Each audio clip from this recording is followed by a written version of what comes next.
मैंने एक बहुत ही रोचक कहानी सुनी, तो मैं आपको अब सुनाना चाहता हूँ, शेयर करना चाहता हूँ आपके साथ। एक बार स्कूल के पहले दिन पर अंक 9 नंबर ने अंक 8 को थप्पड़ मार दिया। 8 ने पूछा, अरे भाई क्यों मारा, मेरी क्या गलती थी?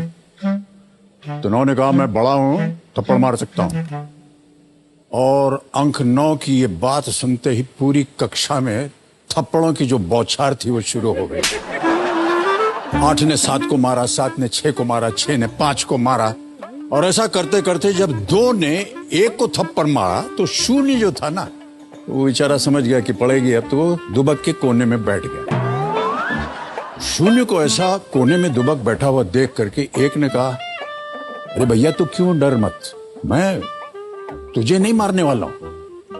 और ये कहते ही एक जाकर के शून्य के बगल में बैठ गया।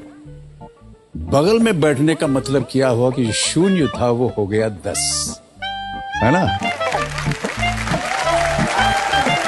तब शून्य ने पूछा कि जहां सब अपने से छोटे को थप्पड़ मार रहे थे, आपने तो मुझे बड़ा बना दिया, ऐसा क्यों? तो एक ने कहा, देखो भैया, बड़ा वो नहीं होता जो खुद को बड़ा जाने या माने, बड़ा वो होता है जो किसी दूसरे को बड़ा बना दे। देखो समझो, इंसान अपने मोल, अपनी ताकत या अपनी उम्र से बड़ा नहीं होता।